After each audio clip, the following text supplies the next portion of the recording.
श्रुतिस्मृतिपुराणानाम् आलयं करुणालयं नमामि भगवत्पादं शङ्करं लोकशङ्करं शङ्करं शङ्कराचार्यं केशवं बादरायणं सूत्रभाष्यकृतो वन्दे भगवन्तौ पुनः पुनः।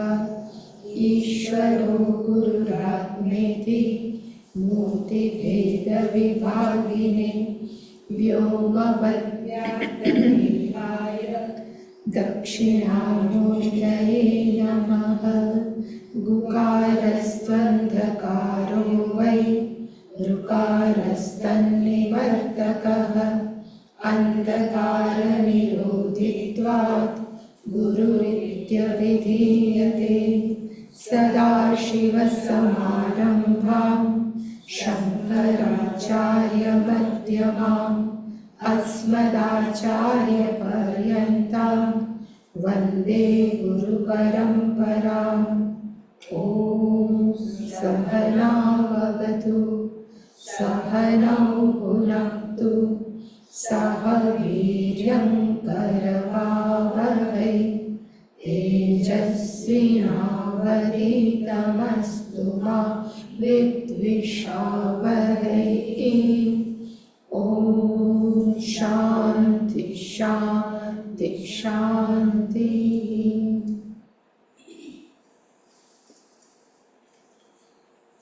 પહેલો શ્લોક ને પછી સીધો 37। सर्गस्थिति प्रलय हेतुमचिन्त्य शक्तिं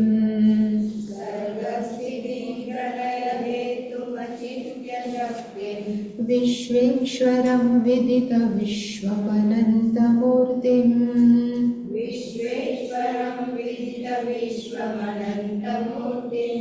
निर्मुक्तबन्धनमपार सुखाम्बुराशिं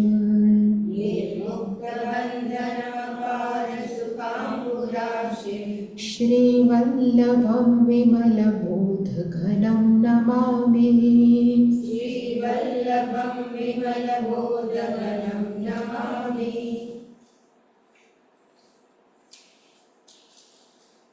तत्त्वं पदार्थौ निर्णीतौ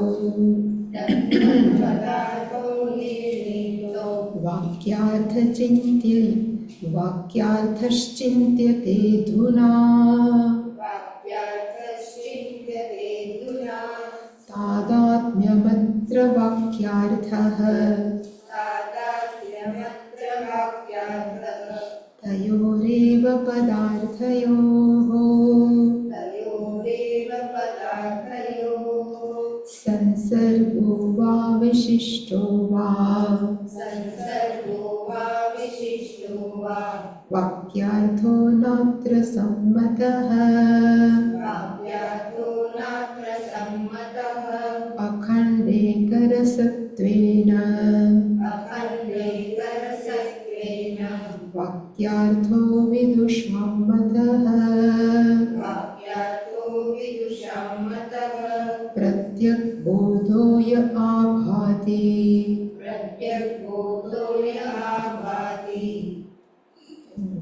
सोऽद्वयानन्दलक्षणः अद्वयानन्दरूपश्च प्रत्यग्बोधैकलक्षणः इत्थमन्योन्यतादात्म्यप्रतिपत्तिर्यथा भवेत्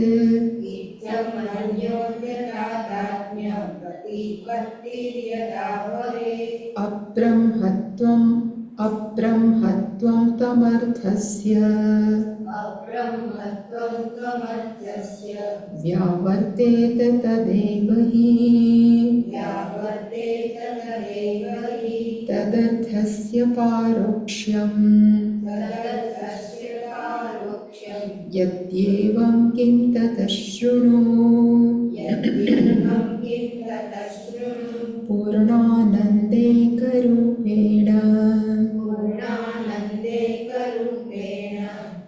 प्रत्यग्बोधोऽवतिष्ठते तत्त्वमस्यादिवाक्यञ्च तादात्म्यप्रतिपादने लक्ष्यो तत्त्वं पदार्थो द्वौ उपादाय प्रवर्तते हित्वा द्वौ शबलौ वाच्यो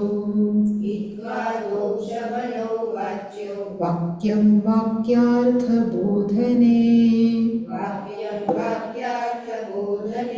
यथा प्रवर्तते स्माभिः तथा वाक्व्याख्यातमादरात् आलम्बनतया भाति युष्मत्प्रत्ययशब्दयोः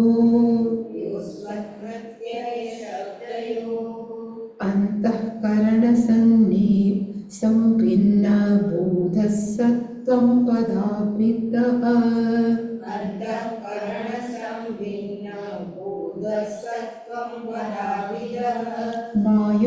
मायोपाधिर्जगद्योनिः सर्वज्ञत्वादिलक्षणः परोक्षशबलः सत्यात् आत्मकस्तत्पदाभिदः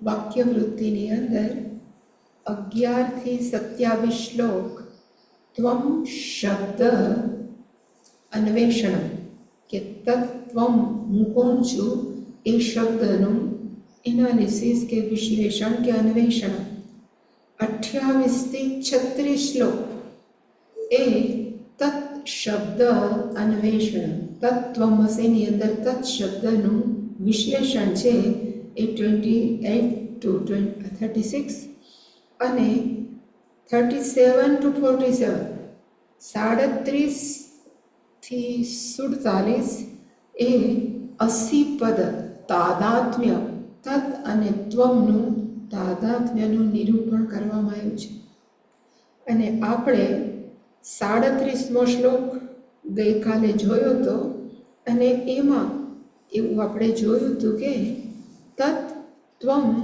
પદાર્થો નિર્ણિતો કે હવે તત્ અને ત્વમ પદાર્થનો નિર્ણય આપણે કરી લીધો કે એ કોણ વાસ્તવિકતા જીવની શું છે અને ઈશ્વરની વાસ્તવિકતા શું છે નિર્ણિતો વાક્યાર્થ અધુના ચિંત્યતે હવે 80 આખા તત્વમ 80 જે વાક્ય છે એના અર્થનું હવે ચિંતન અધુના એટલે કે રાઈટ નાઉ હવે આપણે કરશું અને અત્ર તાદાત્મ્ય પછી અત્ર શબ્દ છે એનો અર્થ થાય આ બાબતની અંદર અસ્મિન વિષયે આ બાબતની અંદર તયોહો પદાર્થયોહો તાદાત્મ્ય તયોહો એટલે કે બંનેનો અને બંને એટલે કયો તો કે બંને પદાર્થ તત્ શબ્દ અને ત્વમ શબ્દ બેના અર્થ છે એ કેવી રીતે દર્શાવશે તો કે તાદાત્મ્ય બંને એક જ છે અને એ જ શું છે તો કે વાક્યાર્થ એ જ છે કે તત્ અને ત્વમ બે જુદા જુદા નથી તત્ અને ત્વમ બંને ખરેખર કેવા છે તો કે એક જ એની ઉપર હવે ચિંતન કરશે 38મો શ્લોક આપણે ગઈકાલે જોયો હતો છેલ્લો અને એમાં આપણે એક જોયું હતું કે કોઈ પણ વાક્યની અંદર આપણે વિશેષણોનો પ્રયોગ કર્યો અને એ વિશેષણ છે એ ક્યારેક એ જે વિશેષ્ય છે એની ક્વોલિફાય કરતું હોય એનો અર્થ કે એ કેવું છે એ બતાવતું હોય અથવા વિશેષણ છે એ ઘણો બધા પદાર્થો ગુજરાતીના પદાર્થો છે એમાંથી એક જુદું પડતું એટલે કે સપોઝ ગઈકાલે ઉદાહરણ આવ્યું હતું કે બ્લુ લીલી એટલે કે વાદળી લોટસ એટલે કે વાદળી ગુલાબી રાખવાનું, કોઈ દી વાદળી નથી પણ બ્લુ લીલી બહુ સરસ હોય કે બ્લુ કલર. લીલીનો અર્થ થાય પોયણું. આપણે કોઈ પોયણું એક શબ્દ વાપરીએ. કમળ કરતાં નાનું હોય, કમળ મોટું હોય, આ નાનું હોય. એટલે કે બ્લુ કલરનો અમારે ત્યાં થતો નહીં કઠી બ્લુ લીલી એટલે કે બ્લુ લીલી જેવા કહીએ તો એ બ્લુ કલર છે એ લીલીનો એટલે કે પોયણાનો છે એ કેવો છે તો કે એની સાથે સંસર્ગમાં છે એટલે કે એને ક્વોલિફાય કરે અને કે એટલે કે લીલી છે વિશેષ્ય છે, ઓલું વિશેષણ, પણ સંબંધ કેવો છે તો કે સંસર્ગ. અને અમુક છે એ વિશિષ્ટતા હોય કે એને પાછું બ્લુ લીલી છે તો એ કેવું હોય તો કે ઘણા બધા બ્લુ કલરના લીલીઝ હોય એમાંથી આપણે કહ્યું કે કયું લીલી એટલે આપણે કહીએ ને કે મોટું, તો એ મોટું બ્લુ લીલી, તો એ મોટું અને લીલી પાછું કેવું થાય તો એ કમળનું વિશેષણ. પછી મોટાની અંદર પણ કેવું લઈ આવવું તો આપણે ઘણીવાર એમ કહીએ કે સુગંધિત હોય ને લઈ આવજો, તો કે સુગંધિત મોટું અને બ્લુ કલર છે એ પેલા લીલીનું શું છે તો કે વિશેષતાઓ. એટલે કે વિશેષણ છે એ ખરેખર શું કરે છે તો કે કાં એ પદાર્થ એટલે કે ગુજરાતીનો પદાર્થ સાથે સંકળાયેલો હોય, સંસર્ગમાં હોય, અથવા એ પદાર્થને એ શું બતાવે તો કે વિશિષ્ટતા. એવું તત્ અને ત્વમમાં છે. એવો જ્યારે પ્રશ્ન થાય એટલે એને કીધું કે એમાં કોઈ સંસર્ગ નથી, એની અંદર કોઈ પણ પ્રકારની વિશેષતા નથી, એટલા માટે અત્રનો અર્થ થાય તત્ અને ત્વમની બાબતની અંદર ન સંમત. આ વિશેષતા પણ એક્સેપ્ટેડ નથી, સંસર્ગતા પણ સ્વીકાર્ય નથી. તો પછી એનો અર્થ શું છે તત્વમસીનો? એટલે કીધું કે વિદુષામ મત. વિદુષાનો અર્થ થાય સ્કોલર, પંડિતોના માનવા મુજબ. વિદુષામ મતનો અર્થ થાય પંડિતોના માનવા મુજબ.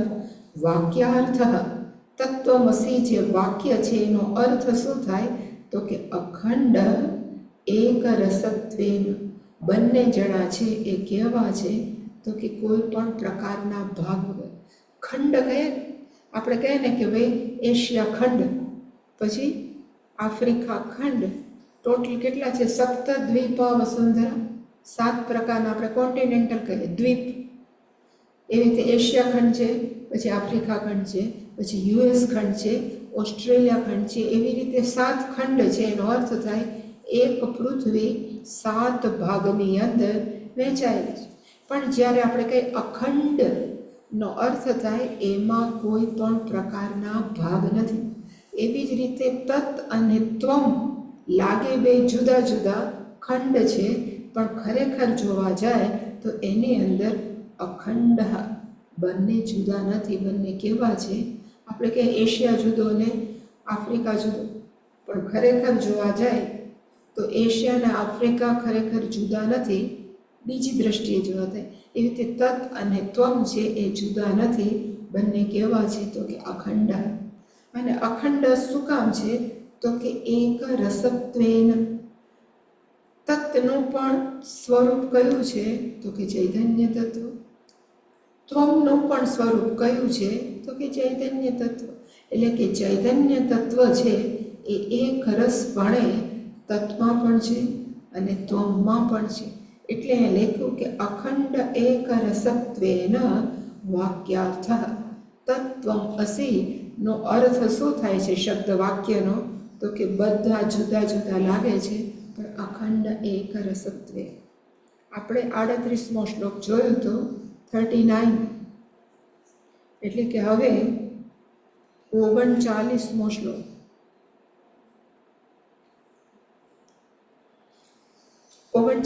છે પ્રત્યક બોધ યહ આભાતિ સહ અદ્વયાનંદ લક્ષણ અદ્વયાનંદ રૂપ ચ પ્રત્યક બોધ એક લક્ષણ.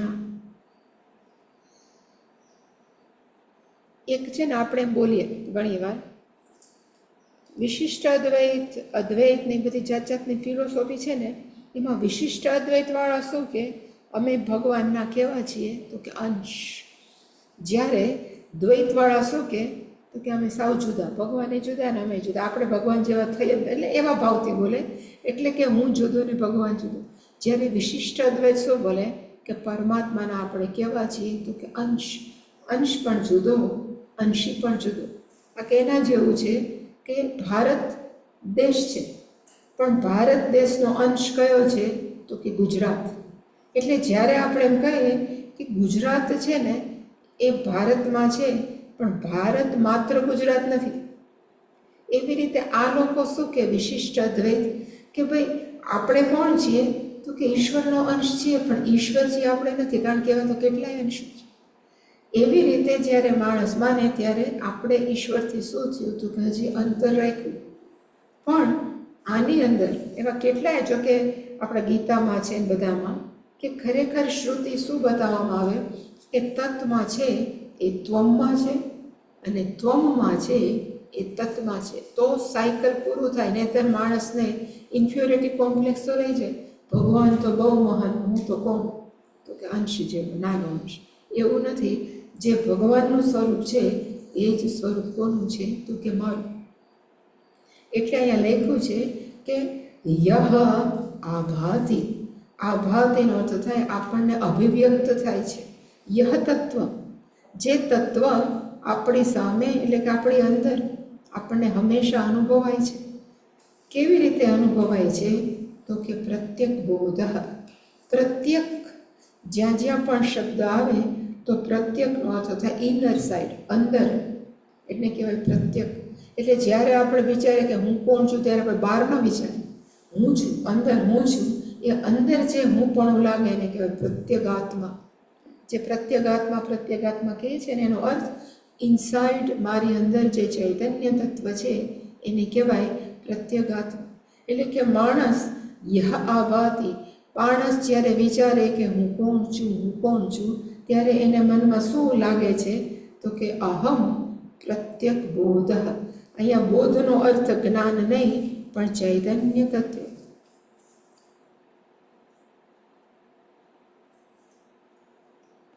તો કે જે હંમેશા આપણને અનુભવાય છે, કેવા સ્વરૂપે તો કે અંદર ચૈતન્ય સ્વરૂપે. આપણી અંદર જે ચૈતન્ય સ્વરૂપે સતત આપણને અનુભવાય છે, આપણને જે લાગે છે હું છું, હું છું, એ ખરેખર કોણ છે તો કે એ બીજું કોઈ નહીં પણ સહ અદ્વય આનંદ લક્ષણ.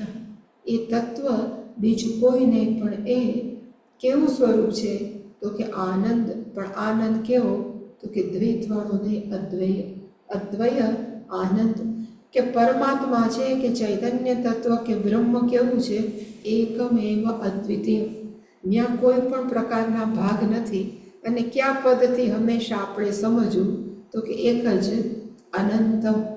સત્યમ જ્ઞાનમ અનંતમ, જે આપણે બ્રહ્મની વ્યાખ્યા કરીએ એમાં સત્યનો અર્થ તો અસ્તિત્વ, જ્ઞાનમનો અર્થ થાય ચૈતન્ય તત્વ. પણ જ્યારે અનંત શબ્દ આવે એ ચૈતન્ય તત્વ કેવું છે તો કે અનંત. સ્થળતઃ, અનંતનો અર્થ થાય સર્વવ્યાપક. પછી એવી જ રીતે કાલતઃ અનંતનો અર્થ થાય એ ટાઈમ સાથે જોડાયેલું તત્વ નથી, સમય સાથે. એટલે કેવું છે તો કે નિત્ય છે, એનું જન્મ નથી, એનું મૃત્યુ નથી. અને એ જ ચૈતન્ય તત્વ કોઈ પણ એક વસ્તુ સાથે બંધાયેલું નથી. વસ્તુ અબાધિતનો અર્થ થાય એકમ એવ અદ્વિતીયમ. નિત્ય ચૈતન્ય તત્વ એ બ્રહ્મનું સ્વરૂપ છે. એટલે અહીંયા લખ્યું કે આપણી અંદર જે ચૈતન્ય તત્વ આપણને અનુભવાય છે, યહ આભાતિ યત ચૈતન્ય તત્વ હૃદય પ્રત્યક બોધે આભાતિ. આપણા હૃદયની અંદર હું છું જે લાગે છે એ બીજું કોઈ નથી પણ કયું છે સહ અદ્વય આનંદ.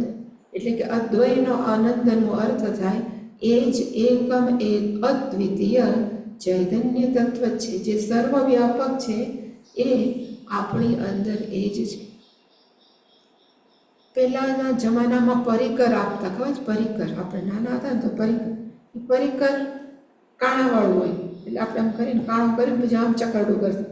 એટલે કે પછી ચકરડું જે કાણું પડી ગયું એની બાદ બાકાત રહી જાય, બીજું બધું ભરીને જેવું આપણે ઇન્ક્લુડ કરતા, એવી રીતે આપણે કહીએ બધું ભગવાન છે, હું નથી. એટલે કે પરિકરની જેમ કાણું છે ને આપણે બાકી રાખીએ. પણ જ્યારે પણ આપણે કહીએ કે અહીંયા છે એ બધું જ ઈશ્વર છે, આપણા સહિતના, આપણે એમાંથી બાકાત નથી. એટલે કે જો ભગવાન સર્વવ્યાપક હોય તો આની અંદર ન બેઠો હોય. એ જ માયલો, બધા એમ કે માયલો અંદર બેઠો, તો એ અંદર જ બેઠો છે. અને જો એ અંદર જ બેઠો હોય તો બે ચૈતન્ય તત્વ તો છે જ નહીં, એક આ ખૂણામાં ને એક આ ખૂણામાં, એવું તો ચૈતન્ય તત્વ નથી બેઠું. તો એ ચૈતન્ય તત્વ જે મને અંદર હું છું લાગે છે, એ બીજું કોઈ નથી, પણ એ કયું છે તો કે અદ્વય, જે અનંતતા, આનંદ, એ લક્ષણવાળું ચૈતન્ય તત્વ મારા હૃદયમાં બેઠું છે. ઘણીવાર મેં કીધું છે ને, હું ઘણીવાર કહેતી પણ રહીશ કે આપણે ક્યારેક આપણું મન બધા પ્રોબ્લેમથી થોડુંક દૂર હોય, એટલે હળવા હોય, આપણે મગજમાં બહુ ટેન્શન ન હોય, અને આપણે કદાચ વિચારીએ કે હું છું આપણે બોલીએ છીએ, એ હું છું છે એ સમય વગરનું કેવું હશે? કે એ હું છું છે એ કદાચ કોઈ પણ સ્પેસ વગરનું, એટલે કે કોઈ જગ્યા વગરનું હું છું કેવું હશે? અને જો ભગવાનની દયા થાય ને આપણા કંઈક પુણ્ય કર્મ હોય તો માણસને જ્ઞાન થાય કે હું છું છે એ શરીર નથી, મન નથી. એક ક્ષણે એને જ્ઞાન થાય કે હું તો બધી જગ્યાએ છું, ઓલ પરમેડી સર્વવ્યાપક છું. અહીંયા લઈ પહેલાં એમ લાગે કે હું છું, પણ વી વુડ લાઈક ટુ ટ્રાય, એટલે કે આપણે જોવાનો પ્રયત્ન કરીએ કે ભાઈ સમય વગરનો હું કેવું, તો તરત ખબર પડે કે અદ્વય આનંદ, મારા સિવાય અહીંયા કોઈ નથી. જે છે એ બીજું કોઈ નહીં, પણ હું જ છું. એ અદ્વય આનંદ લક્ષણ. મારું વાસ્તવિક સ્વરૂપ કેવું છે તો કે નોન ડ્યુઆલિટી, અદ્વૈત. અદ્વૈતનો અર્થ થાય અદ્વૈત, અને આનંદનો અર્થ થાય અનંત. કારણ કે સચ્ચિદાનંદ ને સત્યમ જ્ઞાનમ અનંત, બેનો અર્થ સરખો છે. એટલે કે હું સમય સાથે, કાળ, એટલે કે કાળ સાથે, વસ્તુ સાથે, કે કોઈ જગ્યા સાથે બંધાયેલ નથી. અહમ એકમેવ અદ્વિતીય પ્રત્યેક રૂપે આભાતિ. જે દેખાય છે એ ખરેખર સર્વવ્યાપક છે. એટલે કે હું સર્વવ્યાપક છું એ પૂરું થયું, પણ સર્વવ્યાપક છે હું નથી. જે રીતે વિશિષ્ટત્વ એ બોલે ને, એટલે બીજી લાઈન છે એને સાબિત કરવા કે સર્વવ્યાપક છે એ બધી જગ્યાએ તો આપણી અંદર શું કામ ન હોય. એટલે કે બીજામાં લખ્યું કે જે સર્વવ્યાપક છે એ જ અંદર છે. એટલે કે બીજી લાઈનમાં લખ્યું અદ્વય આનંદ રૂપ ચ, એટલે કે જે અદ્વૈત સ્વરૂપ છે, જે સર્વવ્યાપક છે. એટલે જ્યારે પણ આનંદ આવે ને ત્યારે તમારે એડ કરવું હોય તો કરી શકાય કે આનંદ ઇઝ ઇક્વલ ટુ અનંત. આનંદ ઇઝ ઇક્વલ ટુ અનંત. અને અનંતનો અર્થ શું થાય તો કે ત્રણ વસ્તુથી અબાધિત, ત્રણ વસ્તુ સાથે, ઇટ ઇઝ નોટ કનેક્ટેડ. અને કોની સાથે તો કે એક વસ્તુ, દુનિયાના પદાર્થો, ગુજરાતીના. પછી એવી જ રીતે સમય, કાલ, સમયથી અબાધિત. અને ત્રીજું કોઈ પણ જગ્યાથી અબાધિત, કોઈ પણ સ્પેસથી અબાધિત. એટલે જેવું આ ત્રણ વસ્તુ આવે એટલે બીજું કાંઈ બાકી રહે જ નહીં, સર્વવ્યાપક થઈ જાય, અજહ અમર થઈ જાય, અને એકમેવ અદ્વિતીય થાય. એટલે કે અદ્વયાનંદ રૂપનો અર્થ હું જે બોલી થઈ, જે સર્વવ્યાપક તત્વ છે એ કેવું છે તો કે પ્રત્યેક બોધ, જે મારી અંદર બેઠું છે અને સર્વવ્યાપક છે, એનું લક્ષણ કેવું છે તો કે એક લક્ષણ, એ જુદું નથી. એટલે કે આપણે જેમ કહીએ ને કે ગુજરાત છે એ ભારત છે, પણ ભારત છે એ ખાલી ગુજરાત નથી એવું ન થાય. આ બંને બે બાજુ કેવું થઈ ગયું તો કે પહેલા સરખા. સર્વવ્યાપક છે એ હું છું, અને હું છું એ સર્વવ્યાપક છું. બંને બાજુ હંમેશા આ સ્ટાઇલ છે. નહીતર માણસોને વિશિષ્ટ અદ્વૈતમાં સ્વિચ ઓવર થઈ જાય, જેવું આ ન પૂરું કરે તો. એટલે કે અદ્વય આનંદ રૂપ ચ પ્રત્યેક બોધ એક લક્ષણ. અંદર જે આપણને અનુભવાય છે હું, એ અદ્વય આનંદ, બંનેના લક્ષણ કેવા છે તો કે એક. અને લક્ષણ કયું તો કે સ્વરૂપ લક્ષણ. સત્યમ જ્ઞાનમ અનંતમ. એ બંને સ્તરે કેવું છે તો કે એક લક્ષણ.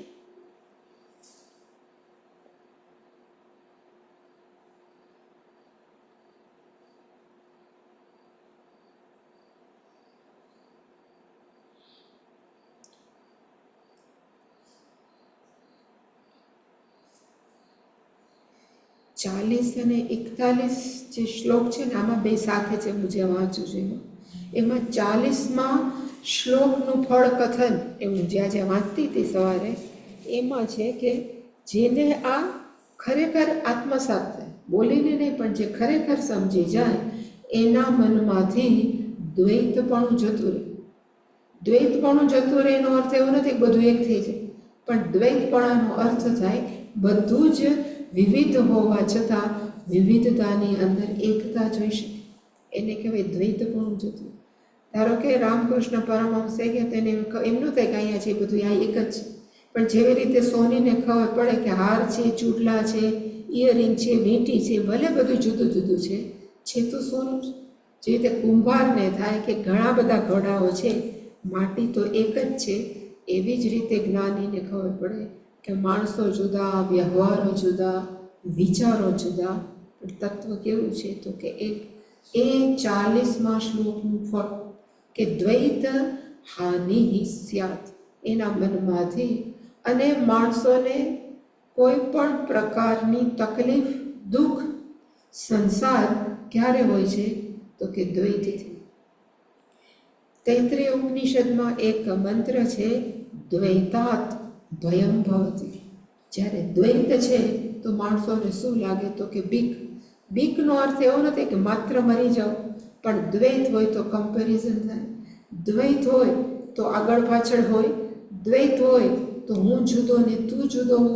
અને જેને આપણે બહુ પ્રેમ કરતા હોય એની અંદર પણ આગળ પાછળ થાય. એટલે કે જ્યારે પણ દ્વૈત હોય ત્યારે હંમેશા આ જતું રહેશે કે હારું મારું શું થશે, આના વગર કમ્પેરિઝન, એ બધું જ સંસાર છે એ દ્વૈત જ છે. નતું બહી, બહાર નહીં, પણ આપણા અંદરનો સંસાર. કમ્પેરિઝન આવે એટલે જેલસી આવે, કાં મનમાં દુઃખ થાય કે હું આટલું કરું. એટલે કે જે પણ મનની અંદર નકારાત્મકતા આપણે જે આવે એ કેને લીધે આવે તો કે દ્વૈતથી. પણ જો આ 40મો શ્લોક કદાચ એવું કહે છે કે માણસ ખરેખર આત્મસાત કરી લે તો પછી એ માંથી બહાર નીકળી જાય, દ્વૈત હાનિ. એટલે કે આ શ્લોકની અંદર પહેલાની અંદર ઘણી બધી સંધિ છે. ઇત્થમ ઇત્થમ અન્યોન્ય તાદાત્મ્ય પ્રતિપત્તિ યદા ભવે અબ્રહ્મત્વમ ત્વમ અર્થસ્ય વ્યાવર્તેત તદા એવ હિ. યદા ભવેત, પેલી જે લાઈન છે એમાં છેલ્લા વાક્ય છે યદા ભવેત, જ્યારે થાય ત્યારે. જ્યારે યદા એટલે કે જ્યારે, ભવેત ત્યારે થાય. શું થાય તો કે અન્યોન્ય તાદાત્મ્ય. ઇત્થમ, ઇન ધીસ વે, આવી રીતે. ઇત્થમ નો અર્થ થાય ઇન ધીસ વે, આવી રીતે. અન્યોન્ય તાદાત્મ્ય. અન્યનો અર્થ થાય અહમ ઈશ્વરાત અન્ય, ઈશ્વર મત અન્ય. ઈશ્વરથી હું જુદો, હું ઈશ્વરથી જુદો, એવું જે માનીએ છીએ ને કહેવાય અન્ય અન્ય. પણ અહીંયા માણસોને કયું જ્ઞાન થાય તો કે અન્યોન્ય તાદાત્મ્ય. જે ઓશન એટલે કે જે સમુદ્રની અંદરનું જે એક બિંદુ છે એને એમ થાય કે હાય હાય હું તો કેવડું છું નાનકડું, ના ઓશન, સાગર કેવડો. એટલે કદાચ કોઈક બિંદુને આવીને જ્ઞાન આપે કે ભાઈ તું બિંદુ નથી, પાણીનું બિંદુ નથી, પણ તારું વાસ્તવિક સ્વરૂપ કયું છે તો કે માત્ર H2, 2 હાઇડ્રોજન એક ઓક્સિજન તારું સ્વરૂપ છે. અને તારી સામે જે વિશાળ જળરાશિ છે એનું પણ વાસ્તવિક સ્વરૂપ કયું છે તો કે H2O જ છે. એ બધા વધારે થયા છે કે તારું સ્વરૂપ H2O અને સર્વવ્યાપક તારી સામે દેખાય છે એ સાગરનું પણ વાસ્તવિક સ્વરૂપ કયું છે તો કે H2O. એટલે કે બિંદુનું સ્વરૂપ અને સાગરનું સ્વરૂપ બંને કેવું છે તો કે એક, એને કહેવાય અન્ય અન્ય તાદાત્મ્ય. અને બિંદુને જ્યારે જ્ઞાન થાય, પાણીના બિંદુને, ઓ હું તો પાણી છું, એમાં પછી એને ત્યારે કંઈ કસરત કરવાની જરૂર નથી, ત્યારે કોઈ પણ પ્રકારની પ્રદક્ષિણા કરે કાંઈ કરવાની, જ્ઞાન વખતે કોઈ પણ કર્મ કરવાની જરૂર નથી. જ્ઞાન થાય તો જ્ઞાન થઈ ગયું. ઓલી વાર્તા બધી સાંભળી લીધી, પણ ઓલી સિંહ ને ઘેટાની એક વાર્તા છે કે એક સિંહનું બચ્ચું, સિંહણ જન્મી અને એ મરી ગઈ, અને આવડું સિંહનું બચ્ચું છે, ત્યાંથી ભરવાડ નીકળો, આપણે માલીબેનની બધા રબારી ભરવાડ, એવી રીતે એણે એ બધું બધા ઘેટા લઈને જતા હતા. એને બિચારું જોયું કે આવડું નાનકડું બચ્ચું છે, મરી જશે મા વગર, એટલે ભરવાડે લઈ લીધું અને એને ઘેટાના દૂધ પાઈ પાઈને ઉછેર્યું. એવા 3 મહિના થયા તો ઓલો તો મોટો થઈ જાય થોડો, જેવી રીતે ગાયના બચ્ચા 3 મહિનામાં મોટા થઈ જાય, બકરીને તો નાનકડા જ રહે. પણ એ ઓલું મોટું થઈ ગયેલું સિંહનું બચ્ચું એમ જ માને કે હું કોણ છું, તો કે ઘેટું. તો હું કોણ છું, તો ઘેટું. પછી ઓલો ભરવાડ છે એનાથી બીતો નહોતો, એને થાય કે આ બધા જેવું જ છે. એટલે એકવાર પાછો જંગલમાં ચરાવવા લઈ ગયો આખા માલને. અહીં તમે બધા આપણે શું કહે ને, આ લોકો માલ કહે, બાઘને માલ, બાઘ કે બાઘને, એટલે આખા ઘેટા બકરા અને પ્લસ ઓલું સિંહનું બચ્ચું એને લઈને ચરાવવા ગયો. અને બીજો સિંહ હતો કે સિંહણ હતી, એને જોયું કે આવડું મોટું આખો બાઘ આવે છે, આટલા બધા ઘેટા બકરા આવે છે, શિકાર સરસ છે, એટલે ત્રાડ પાડું તો એકાદ બિચારું રહી જ જાય, પકડી લે, હંમેશા સ્ટાઇલ છે. એટલે સિંહે ત્રાડ પાડી જોરદાર, એટલે બધાય ભાગવા માંડ્યા. એમાં ઓલું ભાગતું હતું, સિંહનું બચ્ચું છે એ ભાગતું હતું. તો સિંહની દ્રષ્ટિ પડી કે લે, આ તો સિંહનું અમારું બચ્ચું છે, કાં ભાગે? એટલે એને કોઈને મારવાનું માંડી વાળ્યું, એ સિંહના બચ્ચાને ફેંકલું અને એ હાથ જોડવા માંડ્યું, એ બાપા બચાવો, મારે જીવવું છે, મારે જીવવું છે, મને, હું ઘેઠું છું. એ સિંહ કે તું ક્યાં ઘેઠું છે? તું તો સિંહ છો. તો કે ના ના, હું સિંહ નથી, હું ઘેઠું છું, માને જ નહીં. પછી સિંહને એમ થયું આનું કરવું શું? એટલે બાજુમાં કૂવો હતો, કૂવાની બાજુમાં એનું મોઢું નાખ્યું કે આ તને શું દેખાય? તો કે હું છું અંદર નાખ્યું. પછી એણે પોતાનું મોઢું નાખ્યું. તો કે આ કોણ છો? તો કે તમે છો. હવે કે તારું મોઢું જો અને મારું મોઢું જો. એટલે પછી એને ખબર પડી કે અમારા બેના મોઢા તો સરખા છે. એટલે પછી એને ખબર પડી કે હું એમ માનતું હતું કે હું ઘેટું છું, અન્ય કોનાથી? તો કે સિંહથી અન્ય છું. પણ ખરેખર સિંહ અને અમે બંને કેવા છીએ? તો કે એક. એવી જ રીતે આપણે માનીએ કે હું બિચારો છું, હું બાપડો છું, હું લાચાર છું. આપણે ક્યારે સુખી હોય તો આપણે પ્રાપ્ત કરવાની ઈચ્છા ન થાય, પણ દુઃખી હોય ત્યારે જ થાય. એટલે પછી શ્રુતિ કે, એટલે કે ઉપનિષદ કે એના થ્રુ ગુરુ કે તું તારી વાસ્તવિકતા તો જો, તું શરીર નથી, તું મન નથી, આ કાયમ હું છું કરે છે, પણ હું છું છે એ શરીર સાથે સંકળાયેલું નથી, કે હું છું છે એ મન સાથે સંકળાયેલું નથી. તારું વાસ્તવિક સ્વરૂપ કેવું છે? તો કે માત્ર હું છું, એટલે કે સચ્ચિત છે, ચૈતન્ય તત્વ છે.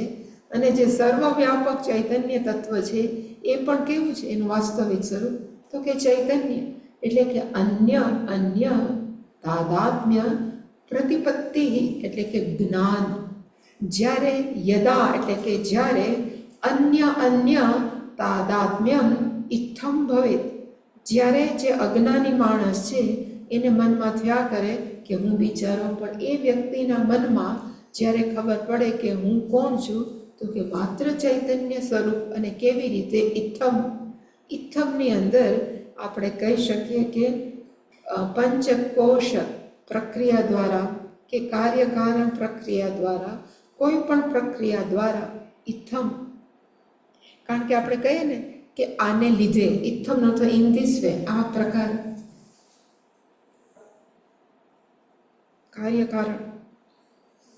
કાર્યકારણ. સપોઝ આ ઘડો કયો છે? તો કે ઘડો છે. પછી પાછું આપણે પૂછીએ કે ઘડો કોનો બનેલો? તો આપણે કહીએ માટીનો. આનું વજન એટલે કોનું વજન? તો કે માટીનું વજન. જ્યાં પણ હું સ્પર્શ કરું છું એ કોને કરું છું? તો કે માટીને કરું છું. તો ખરેખર ઘડો શું છે? તો કે માત્ર નામ છે. માત્ર આકાર છે. એની સત્યતા શું છે? તો કે માટી. હવે એને કહેવાય કાર્યકરણ પ્રક્રિયા. પહેલાં આપણે વેદાંત ભણ્યા નહોતા ત્યારે આપણે આને શું કહેતા હતા? બિચારાને ઘડો છે. આપણે એમ કહેતા કે આ કાર્ય છે અને માટી કારણ છે ને એમ કંઈ આપણે બોલ ન કરતા. આપણે ખાલી એમ જ બોલતા કે ધીસ ઇઝ પોટ, કે આ ઘડો છે. પછી જેવું વેદાંત ભણવાનું ચાલુ કર્યું એટલે આપણે કીધું કે આ ભાઈ ઘડો કેમાંથી બન્યો? એટલે આપણે બિચારા નામકરણ કર્યું, ફૈબા બન્યા. વેદાંત છે એ ફૈબા બન્યા. અને શું આપ્યું? તો કે ઘડો છે ને એ માટીનું કાર્ય છે. અને માટી શું છે? તો કે કારણ છે. વેદાંત ભણ્યા પહેલાં આપણને કારણ અને કાર્ય શું, એવી કાર્ય તો આપણે કે અમારે કાર્ય કરવાનું છે એવું આપણે કાર્ય કરતા. પણ આવું ટેકનિકલી આપણને ખબર નહોતી કે ઘડો કાર્ય છે અને માટી કારણ છે. એ અન્વેષણ ક્યાંથી આવ્યું છે? તો કે વેદાંતમાંથી. એટલે કે વેદાંતે કીધું કારણ અને કાર્ય વચ્ચે રિલેશનશિપ છે, સંબંધ છે. કારણમાંથી કાર્ય બન્યું. એટલે કે એટલા માટે એને કારણ કહેવાય. ભાઈ લીંબોળીમાંથી લીમડો બન્યો તો લીંબોળી છે એ શું છે? કારણ છે. અને લીમડો શું છે? તો કે કાર્ય છે. એટલે કે કારણ અને કાર્યની રિલેશનશિપ આપણે આમાં સાબિત કરી. પછી પાછું આપણે શું સાબિત કરવા ચાલુ કર્યું? હું આ વજન આ અડું છું, કોને અડું છું? માટીને અડું છું કે ઘડાને? એટલે આપણે કહીએ કે ના ના આ તો છે તો માટી. પહેલાં નવા નવા બિચારા કે ઘડાને અડે. એટલે પછી આપણે કહીએ કે ખરેખર આનું વજન છે એ કોનું વજન છે? તો કે માટીનું. આને સ્પર્શ ઉપર કરું તો કોને કરું છું? તો કે માટીને. નીચે માટી. એને વેદાંતની ભાષામાં કહેવાય કે આપણે બાધ કર્યું. કોનો બાધ કર્યો? નિગેટ કર્યો. આપણે બાધ કર્યો. કોનો કર્યો? તો કે બિચારા ઘડાનો. આ ઘડો નથી, આ માટી છે. એટલે આપણે ઘડો જે કાર્ય છે એ કાર્યનો શું કર્યો? તો કે બાધ કર્યો. એને આપણે નિગેટ કર્યું કે ભાઈ આ ઘડો છે એ તો નામ છે, એક આકાર છે. કહેવાય ને વાચારંભમ નિકારમ, એટલે નામધેયમ છે. આ માત્ર છે. એટલે કે કાર્યનું આપણે શું કર્યું? તો કે બાધ. પછી બાકી કઈ રહી? તો કે માટી, કારણ. કોઈ પણ રિલેશનશિપ હોય ક્યારે ટકે?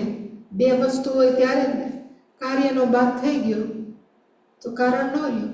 એટલે પછી એમ કે કાર્ય એટલે ભગવાન છે પણ કાર્ય કારણ વિલક્ષણ. જ્યારે કાર્ય નથી તો આપણે કેમ સાબિત કરીએ કે આ કારણ છે? એને જ એવી રીતે આખું જગત કોણે બનાવ્યું? તો આપણે કઈ પરમાત્માએ. એટલે હંમેશા એ ચાલુ થાય પંચ મહાભૂત બન્યા, આ બન્યા. એટલે કે પહેલાં કહેવામાં આવ્યું કે આખું જગત કોણે બન્યું? તો કે ચૈતન્ય તત્વે પોતાની શક્તિને કાર્યાન્વિત કરી, જેનું નામ છે માયા. અને એ એક્ટિવ થઈ એટલે પંચ મહાભૂત બન્યા અને પંચીકરણ થયું. આખું આપણે બનાવી નાખ્યું આખું જગત. એટલે ભગવાનમાં શું બનાવ્યા? કારણ. અને જગત શું થઈ ગયું? તો કે કાર્ય. આપણે બધા પણ કેવા થઈ ગયા? તો કે કાર્ય. પછી આપણને પકડ્યા કે ભાઈ તારું વાસ્તવિક સ્વરૂપ કયું છે? તું શરીર છો. એટલે વળી પાછળ કહે કે ના, જાગ્રત અવસ્થામાં તો ખાલી હું હોઉં છું, પણ સ્થૂળ શરીર છે એ ઊંઘમાં સ્વપ્નમાં નથી હોતું. એટલે કે જાગ્રત અવસ્થા વાસ્તવિક સ્વરૂપ નથી. એટલે આપણે સ્થૂળ શરીરનો શું કર્યો? તો કે બાદ. આપણે બોલતા નથી પણ એનો અર્થ થાય આપણે સ્થૂળ શરીરનો શું કર્યો? તો કે બાદ. પછી વળી પાછું કે સ્વપ્નમાં તો સૂક્ષ્મ શરીર હોય પણ આપણે સૂઈ જાય ત્યારે માથું નથી દુખતું, આપણે સૂઈ જાય ત્યારે આપણા પગ નથી દુખતા. એનો અર્થ ઊંઘની અંદર સૂક્ષ્મ શરીર નથી, સ્થૂળ શરીર નથી. એનો અર્થ સ્થૂળ અને સૂક્ષ્મ શરીરનો આપણે શું કર્યો? તો કે બાદ. અને વાસ્તવિક સ્વરૂપનો અર્થ શું? તો કે જે બધી જ વખતે આપણી સાથે હોય એ શું છે? તો કે આપણું વાસ્તવિક સ્વરૂપ. તો આપણે વાસ્તવિક સ્વરૂપ કયું? તો કે હું છું. તો હું છું નો અર્થ કયો? તો કે ચૈતન્ય તત્વ. એ ચૈતન્ય તત્વ એ આ જે સર્વવ્યાપક જે કારણ છે એના સાથે કેવું છે? તો કે એક ઇત્થમ. એટલે કે એવું જ્યારે કહી ઇત્થમ, આવી રીતે આપણે જ્યારે ભણીએ ત્યારે આપણે કાર્યનો બાધ કરીએ, આપણે કારણનો બાધ કરીએ. જેવા બાધ થયા એટલે માટી ઇઝ ઇક્વલ ટુ માટી કહેવાની જરૂર જ નથી. બંને બાજુ કેવું છે? તો કે એક જ તત્વ. એવી રીતે આ શરીરનો બાધ કર્યો તો અંદર કયું રહ્યું? તો કે ચૈતન્ય તત્વ. અને પછી આખું જગતને બાધ કર્યું એટલે ચૈતન્ય તત્વ એક જ રહેવાનું છે. એટલે કે ઇત્થમ એનો આ એ પ્રકારે ઇત્થમ.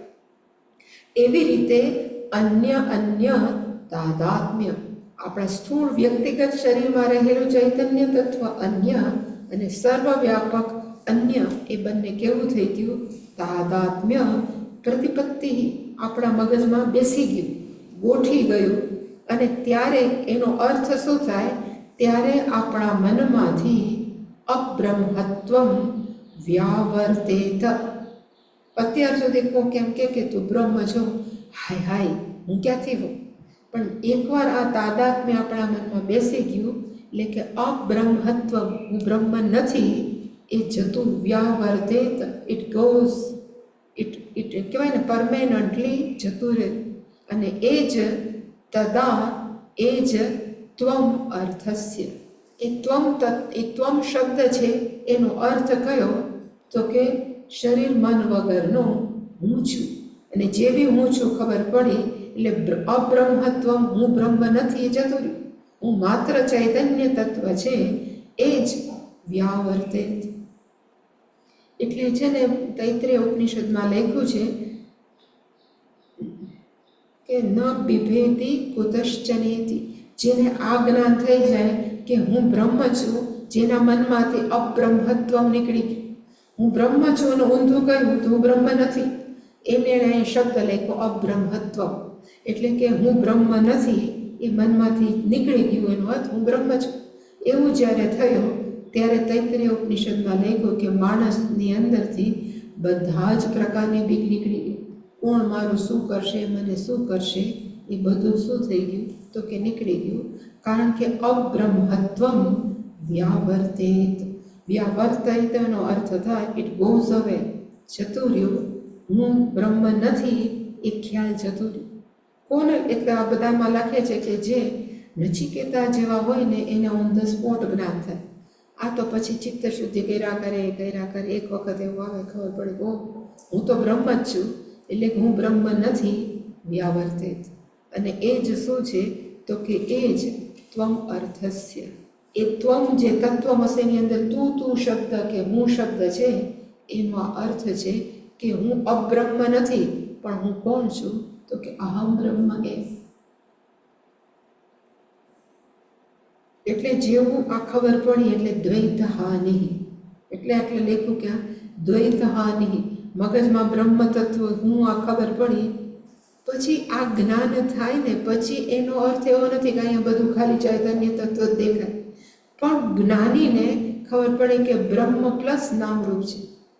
કારણ કે આપણે વ્યવહાર તો સંસારમાં જ કરવાનો. અહીંયા ચૈતન્ય તત્વ છે એ આપણી સમજણ છે. પણ એ સમજણ પેલા સોનીને ખબર છે કે આ બધા ઘરેણાં છે, પણ ઘરેણાની વાસ્તવિકતા કઈ છે? તો કે સોનું છે. એટલે કે હંમેશા સોનું જોવે, નામરૂપને ન જોવે. એવી રીતે આત્મજ્ઞાનીને પણ ખબર પડે કે અહીંયા જે છે એ ચૈતન્ય તત્વ છે. એનો અર્થ એવો નથી બધા માણસો ફટાફટ જતા રહે, બધા જ રહેવાના છે. પણ એને ખબર પડે કે અહીંયા ચૈતન્ય તત્વ પ્લસ નામરૂપ છે. અને નામરૂપ છે તો કેવા છે? તો કે નામ કે વાસ્તવ વાચારંભણમ વિકાર બ્રહ્મ એવ સત્યમ. અહીંયા જે છે એ શું છે? તો કે બ્રહ્મ છે. એટલે નરસિંહ મહેતાએ એવું કીધું હતું, બ્રહ્મ લટકા કરે બ્રહ્મ પાસે. એ 3 વર્ષનો કોર્સ કરવાનો હતા ગયા કે એણે કાંઈ નહોતું કર્યું, છતાં એણે અત્યંત ઈશ્વરની સંપૂર્ણ શરણાગતિ હતી. તો ઈશ્વરે બતાવી દીધું કે વાસ્તવિકતા કઈ છે? તો એ જે છે એ બ્રહ્મ છે. ને ત્યારે ક્યાં જ ભણવા ગયા હતા. એને પેલું કીધું છે ને કે ઘાટ ઘડ્યા પછી નામરૂપ જુજવા, અંતે તો હેમનું હેમ હોય. એ બધા જે વેદાંતના જ વાક્યો બોલે છે. પણ વેદાંત ભણવા નહોતા ગયા તો એને કોણે ભણાવ્યું? તો કે ભગવાને ભણાવ્યું. અને શું કામ ભણાવ્યું? તો કે 10મો અધ્યાય છે ને આપણો, એની અંદર ભગવાને પ્રતિજ્ઞા કરી છે. 10મા અધ્યાયનો 10મો શ્લોક, તેષામ સતત યુક્તાનામ ભજતામ પ્રીતિપૂર્વકમ દદામી બુદ્ધિ યોગમ. હું એને મારો બુદ્ધિ યોગ આપું છું. યેન મામ ઉપયાંતિ તે, યેન બુદ્ધિ યોગેન મામ ઈશ્વરમ ઉપયાંતિ. એ મને પ્રાપ્ત કરે છે. એટલે માણસો ઘણીવાર ઈશ્વરનું ભજન કે એને કરતા હોય ને જરા નીચા બતાવે છે, પણ ભગવાન એવું કહે છે કે હું મારી જવાબદારી છું. એટલે હું હંમેશા કહું ને કે 2 પ્રકારની ભક્તિ છે, એક વાંદરા જેવી અને એક બિલાડી જેવી. મરકટ ન્યાય માર્જાર ન્યાય. વાંદરા જેવી ભક્તિનો અર્થ શું થાય? તો કે વાંદરી છે ને એક ઝાડથી બીજી ઝાડ કૂદે, મધર મંકી એક ઝાડથી, એમાં ઓલું બચ્ચું એને વળગીને રહે, એમાં વાંદરીની જવાબદારી નથી. બચ્ચાનું જે થવું એ થાય, વાંદરી કૂદો કમાઈ રાખે, બચ્ચું એને બરાબર વળગીને રહે એટલે મરે નહીં. એટલે કે વાંદરી એ કંઈ જવાબદારી લેતી નથી બચ્ચાને સંભાળવાની. જ્યારે બિલાડીનું બચ્ચું આપણે કંઈ 7 ઘર ફરે, એમાં બિલાડીના બચ્ચા દોડવા માંડે છે? ના, બિલાડીના બચ્ચા આમ જ પડ્યા હોય, ઓલું મોઢેથી ઉપાડે બીજી જગ્યાએ મૂકે. એવા 4-5 અમારે બહુ બચ્ચા ફરે છે એટલે ખબર, ઉપાડીને બીજી જગ્યાએ મૂકે. બચ્ચાને કાંઈ ન થાય, બિલાડીની જ જવાબદારી. એટલે કે માતા બિલાડીની જવાબદારી છે કે બચ્ચાને ફેરવવું. એવી રીતે આપણે 2 પ્રકારની ભક્તિ કરે. હું કોણ છું? તો કે હું બ્રહ્મ છું. હું કોણ છું? તો કે સર્વવ્યાપક છું. તો કે ભગવાન કે તું તારી મેળે તારું ધ્યાન રાખ, કારણ કે તું પોતે જ બોલે છે હું બ્રહ્મ છું. એટલે કહેવાય મરકટ ભક્તિ. આપણે આપણી જવાબદારી લેવાની. આપણે બચ્ચા જેવા ભગવાનને ચોઈટા કે હું બ્રહ્મ છું, બ્રહ્મ છું. ભગવાન કહે it is your responsibility, you take care of yourself, no my responsibility. અને બીજા એમ કે હું તમારા પગમાં પડ્યું છું, હું તમે કયો એમ કરીશ, તમારો દાસાનો દાસ છું, મારે તમારા સિવાય કોઈ નથી, હું સંપૂર્ણપણે તમારો શરણે છું. તો ભગવાન એમ કહે કે તું હું તારું ધ્યાન રાખીશ. એટલે ભગવાને એનું ન તો માત્ર યોગક્ષેમમ વહામી, પ્લસ એ તો કરે જ છે ભગવાન, સાથે સાથે બુદ્ધિ યોગ હું એને શું આપું છું? તો કે એને આત્મજ્ઞાન આપું. બુદ્ધિ યોગનો શંકરાચાર્યજી ભાષ્યમાં લખ્યું, આઈ ગીવ ધેમ આત્મજ્ઞાન. અને એકવાર એ જ્ઞાન આપી જાય તો કે યેનમાં એ આત્મજ્ઞાનથી એ મને પામી જાય છે. એટલે કે આપણે નક્કી કરવાનું કે આપણે મરકટથી ભગવાનની ભક્તિ કરવી કે મારજાર અર્થ તે બિલાડો, મારજારથી કરવી. મારજારથી કરીએ તો આપણે નિરાશ, ભગવાનની રિસ્પોન્સિબિલિટી, અને આપણે માનીએ કે હું વાંદરાની જેમ કરું તો આપણી જવાબદારી. સેફ સાઈડ હંમેશા પસંદ કરવી, હંમેશામાં રિસ્ક ન લેવું. વેદાંત હું ભણેલા કેવું છે તો કે રિસ્કી છે. ક્યારે માણસોનું પતન થાય ને આપણને ખબર નથી પડતી. પણ જો ભગવાન જેવું ફેક્ટર હશે તો ભગવાન એમ થાય કે એ પડ્યો તે ભગવાન પકડી લે, વળી પાછું પતનના રસ્તેથી તો ભગવાન પકડી લે. તો આપણી જવાબદારી ઓછી, ભગવાનની વધારે. પેલી વાર્તા હતી ને કે ભગવાનનો ભગત હતો અને કે નદીએ નાહવા ગયો, માણસોને ખબર પડી કે આમાં કંઈ છે ને, માણસો ઉડાડતા હોય, જરા કાલા ઘેલા ભક્તો હોય તો એ મારતા હતા પથ્થરથી. અને ભગવાનને ખબર પડી કે મારા ભક્તને મારે છે, એટલે ઊભા થયા દોડતા એને મદદ કરવા. હજી થોડીક વાર થઈ એટલે લક્ષ્મીજી પાસે બેઠા હતા અને એને ખબર પડી કે ભક્તોને મારે છે, એટલે ઊભા થઈને દોડ્યા. થોડી વાર પાછા આવી લક્ષ્મીજી પાસે બેસી. એટલે લક્ષ્મીજીએ કીધું કાં કેમ ન ગયા? તો કે એણે પથ્થર ઉપાડ્યો. એટલે કે ભક્તે પથ્થરો ઉપાડ્યો એનો અર્થ એણે પોતાનું રક્ષણ પોતાની મેળે કરવા માગે તો મારી જરૂર નથી. એટલે કે જ્યારે ભક્ત માને કે ભગવાનની મને જરૂર નથી, હું મારો ઇનફ છું મારા રક્ષણ માટે, તો ભગવાન કેવું ન આવું. પણ આપણે કહીએ કે all responsibilities from your part, બધી જ જવાબદારી તમારી છે, આપણી કાંઈ નહીં. તો ભગવાન હંમેશા ખડે પગે રહેવું. બેઠર કહ્યું છે કે આપણે ભેગા રહે, ભાગી જાય એવું જરૂર નથી કે હાલ હું બેસી જાઉં, જેને જે કરવું એ કરે. એટલે કે બેટર કયું છે તો કે અબ્રહ્મત્વમ. ભગવાન બતાવી દે કે ભાઈ તું અબ્રહ્મ નથી, તું કોણ છો? બ્રહ્મ એ. એટલે એને વ્યાવર્તે તેનો અર્થ થાય નીકળી જાય છે. અબ્રહ્મત્વમ વ્યાવર્તે, ઇટ ગોઝ આઉટ, મગજમાંથી એ નીકળી જાય. પણ પછી પાછું બધું રહે છે. એટલે હું હંમેશા કહું કે જ્ઞાન થાય એનો અર્થ એવો નથી કે આપણે કંઈક ક્રાંતિ થઈ જાય, બીજું કંઈ ફેરફાર થાય. બધા જ એમને એમ રહે, બીજા કોઈને ખબર ન પડે કે આને જ્ઞાન થયું. ખાલી આપણો માણસોને જોવાનો અભિપ્રાય, અભિગમ, અપ્રોચ જે પણ કહી જાય, જસ્ટ ચેન્જ. એ માણસોને પ્રેમ કરવા માંડે કે આ હું જ છું, મારી સામે છે એ બ્રહ્મ જ છે. એટલે એ ક્યારેય કોઈનું અપમાન ન કરે, એટલો જ ફેર થાય, બીજું કાંઈ ફેરફાર નહોતું. ઓલા બધા ગાળ આપતા હોય તો ગાળ જ આપે, એને એમ ન થાય કે હવે હાર તોરા કરું, ન થાય, કારણ કે એને ખબર નથી. એટલે એ 40મા શ્લોકનો શું થયો તો કે અર્થ. તો શિષ્ય એવું પૂછ્યું, એટલે હવે પછીનો શ્લોક છે ને એ શિષ્ય પૂછ્યું કે ઓલું તો સમજાય કે સપોઝ શિષ્ય બેઠો હોય એને માને કે હું છું ને હું કોણ છું, તો કે હું એ જ ઈશ્વરથી ભિન્ન નથી. પણ ઈશ્વરના સ્તરે શું થાય? તો આઈ એમ એટલે ઓલો પૂછે છે એવું તો કે ઈશ્વરને તો કંઈ આત્મજ્ઞાન પ્રાપ્ત કરવાની જરૂર જ નથી, પણ શિષ્ય એવું પૂછે છે એટલે કે 41મા શ્લોકની અંદર તદ અર્થસ્ય પારોક્ષમ યદિ એવ કિમ તતઃ એટલો પ્રશ્ન છે ઇઝ આસ્ક બાય ડિસાઇપલ, એટલે કે શિષ્ય પ્રશ્ન પૂછ્યો છે. કિમ તતઃ ત્યાં સુધીનું એક વાક્ય છે અને પૂછ્યું છે કોણે? તો કે શિષ્ય. પછી પાછું છે શૃણુ, એટલે ગુરુજી કે સાંભળ સાંભળ તો હજી ભૂલ કરે, એટલે કે શૃણુ છે એ પાછું ગુરુજી બોલે છે. એટલે કે કિમ તતઃ તો એનું શું થાય, એને કોનું શું થાય? તો કે તત અર્થસ્ય પારોક્ષ, પરોક્ષતાનો ભાવ એને કહેવાય પારોક્ષ.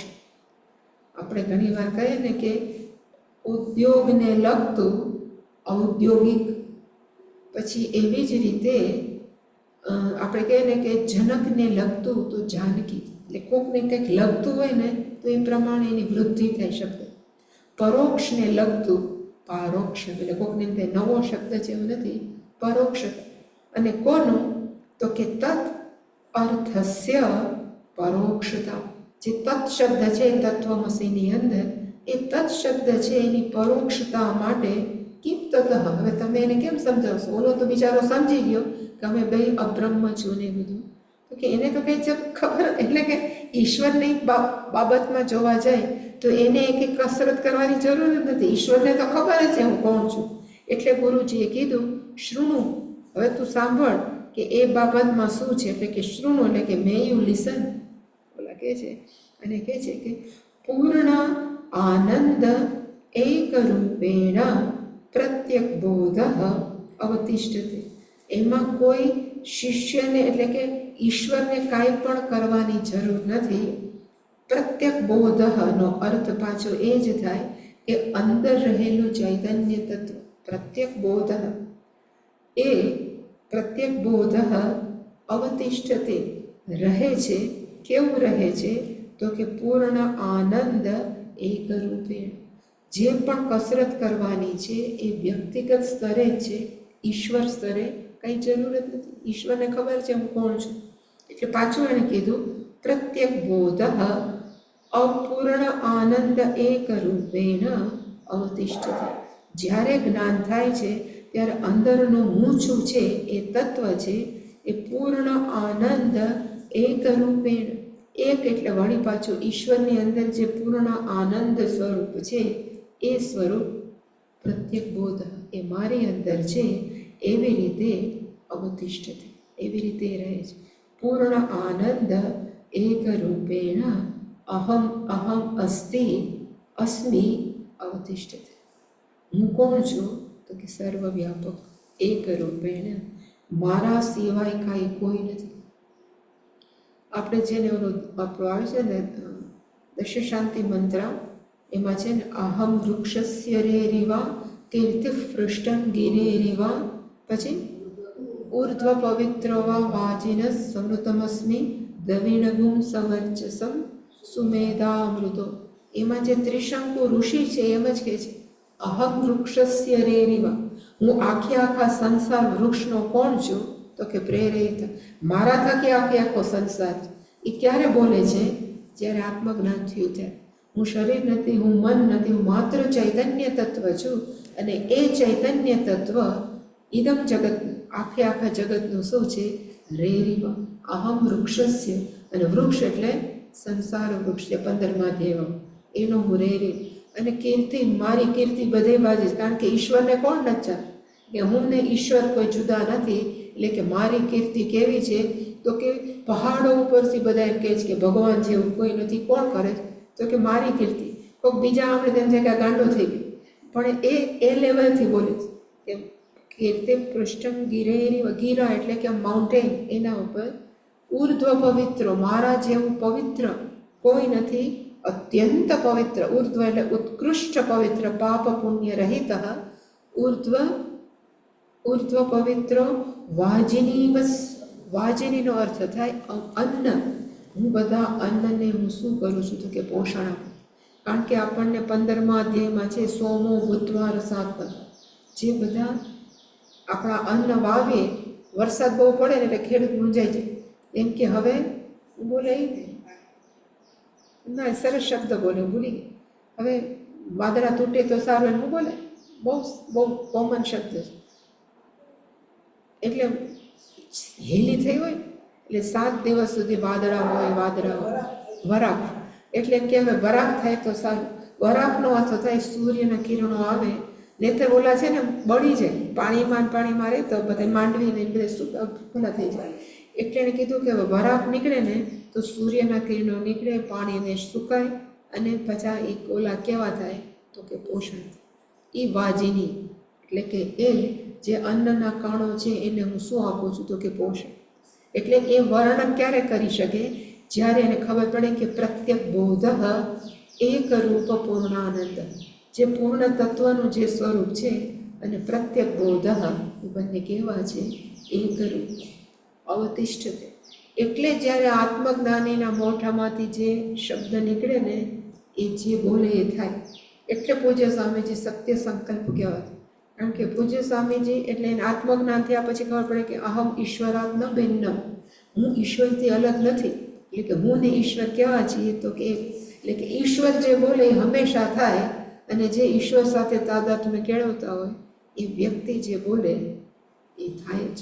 એટલે એ હંમેશા જાળવી બોલતા. એને ખબર હોય કે કોક મારો ગેરલાભ ન લે, બહુ જાળવવું જોઈએ, નહીં તો માણસો એનો ગેરલાભ. એટલે કારણ કે એને ખબર છે કે પ્રત્યેક બોધનો અર્થ થાય અંદર રહેલું ચૈતન્ય તત્વ પૂર્ણ આનંદ, એ સર્વવ્યાપક આનંદ એક રૂપે એમ જ એ શું કે રહે છે? અવતિષ્ઠતે. એ પ્રમાણે એ આત્મજ્ઞાની રહે છે. પછીના શ્લોક છે 42મો, એ આપણે બ્રેક પછી. ઓમ પૂર્ણમદ પૂર્ણમિદં પૂર્ણાત પૂર્ણમુદચ્યતે પૂર્ણસ્ય પૂર્ણમાદાય પૂર્ણમેવાવશિષ્યતે. ઓમ શાંતિ શાંતિ શાંતિ. હરિ ઓમ શ્રી ગુરુભ્યો નમઃ. હરિ